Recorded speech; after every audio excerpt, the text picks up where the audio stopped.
Фильм Кира Мейбон есімді әйелден басталады. Ол Йонас Сверстинский есімді жігітпен кездесіп жүреді. Кешкісін олар барда көңілді уақыт өткізіп, Йонас Кирені өз үйіне апарады. Сол түні екеуі бірге қалады. Келесі күні таңертең Кира оянғанда, Йонас үйде болмайды. Оған хабарласуға тырысқанымен еш нәтиже шықпайды. Дегенмен, Кира еш алаңсыз пәтерден шығып кетеді. Жолда келе жатып, ол құрбысы Мартаға қоңырау шалып, 5-ші кездесуінің қалай өткенін айтып береді. Бірақ Марта кенеттен телефонды қоя салады.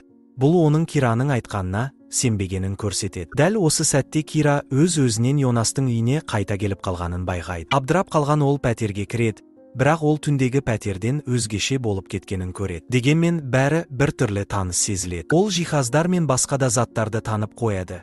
Тіпті мұнда бұрын тұрғандай әсерде болады. Сондай-ақ ол бөлмелердің бірінде ойнап жүрген кішкентай қыздың елесін көреді. Үй деп сақталған контактке қоңырау шалғанда, дәл осы пәтердің жергілікті телефоны шырылдай бастайды. Мұның бәрі Киреге бұл пәтер өзінің үйі екенін меңзегендей әсер қалдырады. Йонастың жалғыз ізі ескі фотосурет, онда ол мен Кира бірге түскен. Сурет өте ескі көрінеді. Бұл жағдайды түсіне алмаған Кира жуынатын бөлмеге жүгіріп барады. Сол жерде ол бір саусағындағы терінің үгітіліп, түсіп жатқанын байқайды. Теріні жұлып тастағысы келгенде, саусағынан қан ағып кетеді. Бұл оны шошытады. Ол жараны қайта таңып қояды. Көп ұзамай есік қағылады. Кира көз ойықтан қарағанда, есік сыртында Марта тұр. Бірақ ол есікті ашып үлгерместен саусағындағы қатты ауырсынудан есінен танып қалады. Есін жиғанда, құрбысы кетіп қалғанын көреді. Сол сәтте Кира көршісі София Демаролмен танысады. София оны өз үйіне шақырады. Кира оны алғаш рет көріп тұрғандай әсерде болса да, Софияның сөйлегеннен екеуінің бұрыннан таныс екені аңғарылады. Кира таңғалып, оны қайдан білетінін сұрайды. София екеуі көптен бері көрші болып келе жатқанын айтады. Әңгіме барысында Кира оған Йонаспен түскен суретті көрсетіп,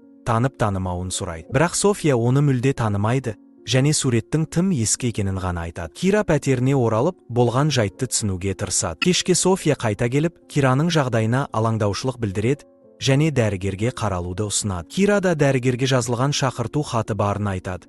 Бірақ соңғы рет қашан барғанын есіне түсіре алмайды. София жылы сөздер айтып, оның көңілін көтереді. Екеуі шарап ішіп, тост көтереді. Алайда, дәл осы сәтте Кираның қолындағы богал тайып кетіп, еденге түсіп, быт-шыт болады. София байқаусызда әйнек сынығына басып кетіп, аяғын сәл кесіп алады. Кира әйнек сынықтарын жинап жүріп, Софияның терісінің бір бөлігін де алады да ваннаға кетеді. Сол жерде ол өзінің үгітілген терісін Софияның аяғынан алынған терімен алмастырады. Таңғаларлығы, бұл тері оның қолына тез сіңіп кетеді. Осы сәтте Кира өзін емдеудің жолын таптым деп сенеді.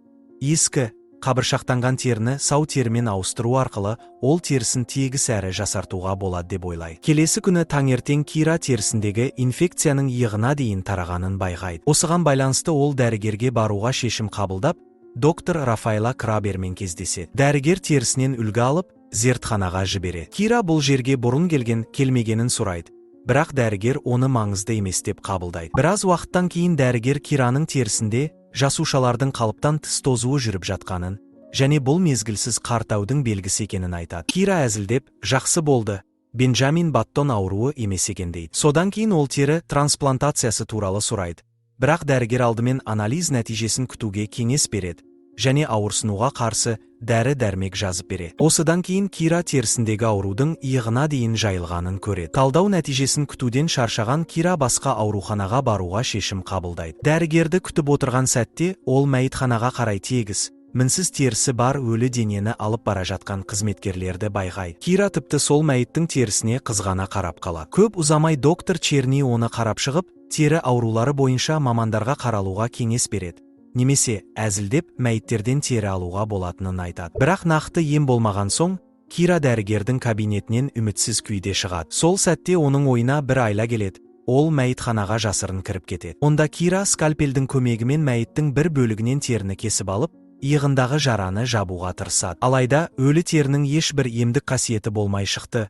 Ол Кираның терісіне жабыспайды. Сол сәтте Кира тек жаңа, тірі адамнан алынған терінің әсері бар екенін түсінеді. Ауырсынуға шыдай алмай, Кира дәрігер Рафаэлаға қоңырау шалып, көмек сұрайды. Бірақ дәрігер оған тек сабыр сақтап демалып, жазып берген дәрілерін ішуге кеңес береді. Кира ауруханадан шығып, ауырсынуды басу үшін барға барады. Сол жерде ол мінсіз терісі бар даяшы қызды байқап қалады. Шын қызғаныш кернеп, ол қызды жертөледе артынан аңдып барып, есінен тандырады. Кейін иығынан терінің бір бөлігін кесіп алып, өз денесіндегі қабыршақтанған жерге жабыстырады. Бұл жолы да тері бұрынғыдай мінсіз бірігіп кетеді. Осыдан кейін Кира ес-түссіз жатқан Даяшыны үйіне алып келіп, түннің ішінде бүкіл терісін алмастыруды жоспарлайды. Кира жаңа терінің тегіс, мінсіз әсеріне масаттанып тұрғанда, Даяшы есін жиып, көмекке шақырмақ болады. Бірақ Кира дереу оның аузын жауып, мойнына пышақ салып өлтіріп тастайды. Осыдан кейін ол өз терісін баяу сылып алып, орнына Даяшыдан алған жаңа теріні жапсырады. Біраз уақыттан соң ол айнаға қарап, жаңа терісінің мінсіз күйіне қатты қуанады. Дегенмен дәл осы сәтте иығында қайтадан қабыршақ пайда бола бастағанын байқайды. Сол уақытта София үйіне келеді. Кираның терісінің тегіс әрі мінсіз күйіне таңғалып, мұндай нәтижеге қалай жеткенін сұрайды. Кира шындықты жасырып, дәрігердің дәрісі көмектесті деп өтірік айтады. Әңгіме барысында олардың арасында романтикалық жақындық пайда болып, екеуі интимдік қарым-қатынасқа түседі. Келесі күні Кира дәрігер Рафаэлаға барады. Өйткені талдау нәтижелері дайын болады. Бірақ дәрігер ем жоспарын нақтылау үшін тағы бірнеше күн қажет екенін айтады. Сондай-ақ Кираның жадымен қиындықтары бар екенін ескертіп, аурухана оның есіне салу үшін міндетті түрде қайта хабарласатынын айтады. Кира бұған онша мән бермейді. Сол кеште Кира мен София тағы да жеке уақыт өткізеді. София тағы да тері емдеу әдісін сұрағанда, Кира ашуланып, бөлмеден шығып кетеді. Кейін ол өзінің қабыршақтанған терісінің бүкіл денесіне жайылып бара жатқанын байқайды. Бір түнде барда отырған ол мінсіз терісі бар тағы бір әйелді байқап, артынан дәретханаға дейін ілеседі. Сол жерде ол әйелді өлтіріп, терісін алып, бұрынғыдай ауыстырып жібереді. Ешкім байқамастан бардан кетіп қалады. Жолда София оған жолығып, кешірім сұрауға тырысады.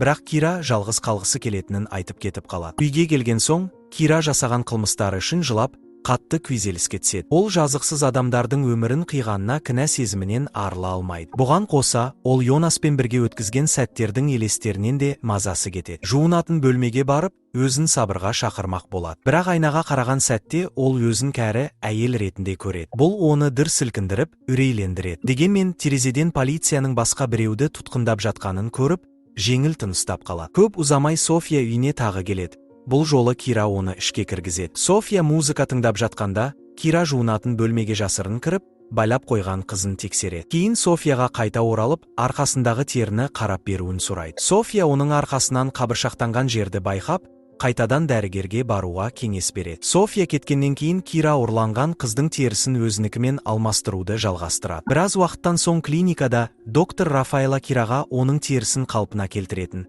және қартау процесін бәсеңдетуге мүмкіндік беретін ем табылғанын хабарлайды. Бұл жаңалық Кираны қатты қуантады. Алайда дәрігер бұл емдеу тәсілін толық зерттеу үшін біраз уақыт қажет екенін айтады. Күтуге шыдамаған Кира түнде клиникаға жасырын кіріп, құжаттар мен емдеу жоспарын ұрлап кетеді. Үйіне қайтып келгенде, байлап қойған қыз есікке дейін еңбектеп жеткенін көреді. Кира оны қайтадан ваннаға сүйреп апарып тастайды. Еден қанға боялғандықтан, ол бәрін мұқият тазалайды. Кейін Кира ұрланған құжаттарды алып, Софияның үйіне барады. Екеуі бірге бейнежазбаны қарайды. Онда 60 жастағы әйелдің жасару тәжірибесіне қатысуға ерікті түрде келісетіні көрсетіледі. Видео соңында бұл әйел сәтті процедурадан өтіп, жас кезіне қайта оралады. Сол сәтте Кира есінен танып қала жаздайды.